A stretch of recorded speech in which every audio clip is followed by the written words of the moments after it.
நான் அஜித் படம் பண்ணும்போதெல்லாம் எனக்கு தெரிஞ்சு 600 பேர்கிட்ட கதை சொன்னேன். 600 பேர்கிட்ட கதை சொன்னேன். எப்போ பார்த்தாலும் போன வரும், அங்கே போய் சொல்லு, அங்கே போய் சொல்லு, அங்கே போய் சொல்லு, அங்கே போய் சொல்லு, இங்கே போய் சொல்லு, இங்கே போய் சொல்லு. படம் முடியல, எனக்கு கதையே மறந்து போச்சு.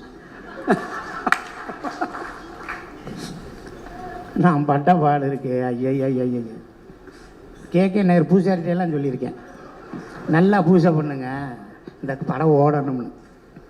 ஆனால் அந்த படத்தில் அந்த டைட்டில் என்ன வைக்கிறோம்னு தெரியல, எனக்கு என்ன பேர் வைக்கணும்னு யோசிச்சுட்டே இருப்பாங்க. எனக்கு ஒரு நாள் கூப்பிட்டு வச்சு, உன் பேர் சிங்கப்புலி இல்லை, உன் பேர் சத்யாம்பாங்க. சரின்னு சொல்லி ஒரு அர்ச்சனை பண்ணேன், சத்யான்னு. அப்புறம் என் அர்ச்சனைலாம் கூப்பிட்டு போய், என்ன சார் இன்றைக்கி சத்யாவா? அப்படி சார். நாளைக்கு சார் என்னைக்கு ஷூட்டிங் கேட்க மாட்டாங்க, இன்றைக்கி உங்கள் பேர் என்னன்னு கேட்பாங்க. இல்லை இன்றைக்கி பேர் வைக்கலை. ஆனால் ஒரு 50 ரூபா வாங்கிட்டு போய் பூசாரிகிட்ட கொடுத்து ஒரு அர்ச்சனை பண்ணுங்கன்னாங்க. அதை என்ன அர்ச்சனைன்னு கேட்டால், பூசாரி யாருக்கு அர்ச்சனைன்னாரு, அண்ணனுக்கு தான் அர்ச்சனை. அண்ணனுக்கு பேர் என்ன? அண்ணனுக்கு இன்னும் பேரே வைக்கலைன்னா. ஏன்னா இப்போ பூஜை எதுக்கு? அண்ணனுக்கு நல்ல பேர் வைக்கணும்னு ஒரு அர்ச்சனை பண்ணுங்கன்னு.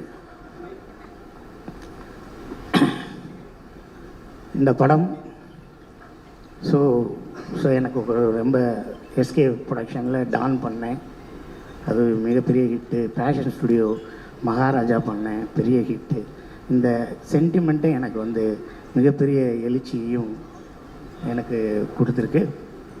முக்கியமாக ராதியா அவர்களுக்கு மகனாக பண்ணணும் அப்படின்னு என்கிட்ட சொன்னாங்க. நான் சொன்னேன் கார்த்திட்ட, மேனேஜர்கிட்ட, நான் மகனாக பண்ணுறது அவங்களுக்கு ஓகேவான்னு கேளுங்க. ஏன்னா நம்மளுக்கு இன்ஃபினிட்டிவ் ஹெட்டு, அது எங்கே போய் முடியுதுன்னே தெரியாது. இன்ஃபினிட்டிவ் அது எங்கே போய் தெரியுது. அவர் எனக்கு மகனா, அவர் அவர் அவர் எனக்கு மூத்தவளையா அப்படின்னு ஏதாவது கேட்டுருவாங்களோ அப்படின்னு நான் பயந்துக்கிட்டே இருந்தேன். ஆனால் என்னை அதை பார்த்தெல்லாம் ஒன்றும் பேசலை, அது மாதிரி ஒன்றும் கேட்கல. அவங்க ப்ரொஃபஷனில் அவங்களோட ஆக்டிங்லேயே இருந்தாங்க. அதில் எனக்கு ஒரு மிகப்பெரிய ஒரு விஷயம் என்னென்னா, நாங்கள் இருக்கும்போது வித்து மேக்கப் 7 o'clock சூரிய, வித்து மேக்கப் 6:30.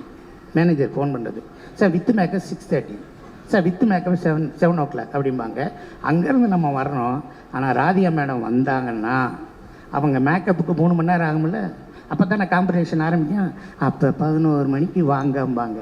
நான் கேரவனில் கற்றுவேன், வாழ்க ராதியா, வாழ்க ராதியா, வாழ்க ராதியா. ஏன்னா இவங்க 11 மணி தானே ஆகும், நம்ம 10 மணிக்கு போனால் போதும்ல.